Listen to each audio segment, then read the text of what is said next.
For Shubman Gill, his 100 in the Delhi test once again showed his class. But as captain, he's facing a lot of brickbats. Firstly, for the fact that you allowed the test match to go into the 5th day because of your tactics. And you are also accused of taking West Indies very, very lightly. But on all counts, social media, most of them have lambasted Shubman Gill, but some have supported him. Because the first major thing, there was one tweet here which we couldn't take because it was offensive. But one guy responded saying, people blaming Gautam Gambhir under this tweet should blame Shubman Gill more. It is for the tactics, the support that Gill is getting. If a captain doesn't have a bigger say in taking such calls, then he should step down and let the coach do the captaincy as well. I mostly blame Shubman Gill for the early declaration. Now, was it early? Because see, 448 in Ahmedabad, different conditions, you won by an innings, no issues. Here, did you expect the West Indies to just lie down and say, okay, trample us down? It was not going to happen.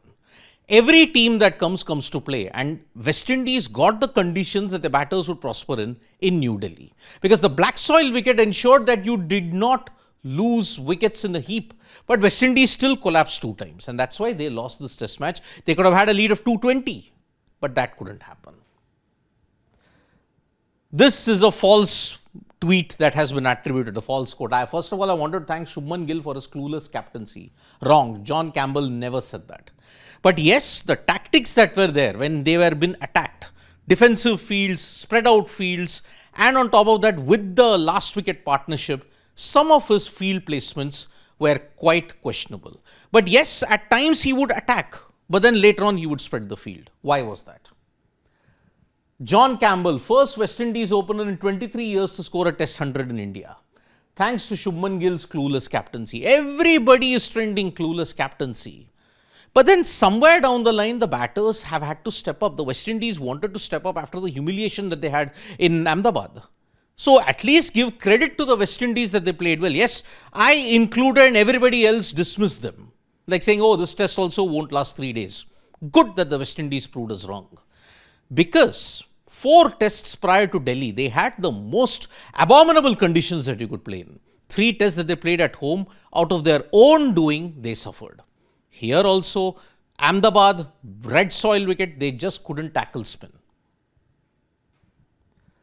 Now, people are taking this also, looking at the way how Mohammad Siraj got treatment. They said, jokes aside, our bowlers have bowled more than 175 overs at a stretch. Just because they can doesn't mean they should be made to work like this. Simply for their rest, follow on nahi lena tha on a pitch that's doing nothing. Gambhir, please. But that is also hindsight. You got a lead of 270. West Indies didn't cross 300 in the last 5 tests. You had optimism that maybe you could bowl them out again. But yes, because of that, they stretched the test match into the 5th day. And that's where Gill will get some flack, unfortunately, for this. Lessons for Gill in his early captaincy days. Never declare first innings below 600. Never enforce follow-on when your team has already bowled 82 overs in the first innings. Hope he doesn't have any serious physical fatigue. ODI series starting in 6 days. They're all concerned about ODIs because now Shubman Gill is leading in 2 out of 3 formats. Bowlers also will have to understand that yes, some days will come like this where you have to bowl continuously. England, luckily they had a break of 1 month, and that's why Shubman Gill doesn't does he deserve all the flack that he gets?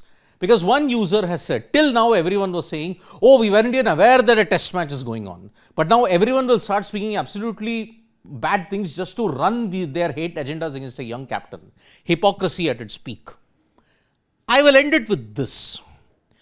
For this test series lasted 8 days. For most of 7 out of the 8 days, people were like saying, oh, why are they playing this test series? Are khatam kar do ye test series, yaar. Now, if you are not taking it seriously, then why should Shubman Gill's decisions be taken seriously?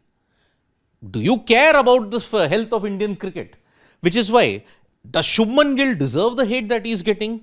Probably not. Did this pitch confound everybody? Yes, it did. Did it break as it wanted to? No, it didn't. Can Gill be blamed for this? Can Gambhir be blamed for this?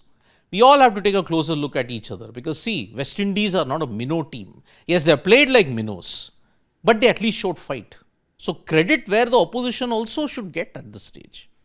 Thank you so much, folks, for joining us for this video. Subscribe to Sports Today for all the latest news and analysis.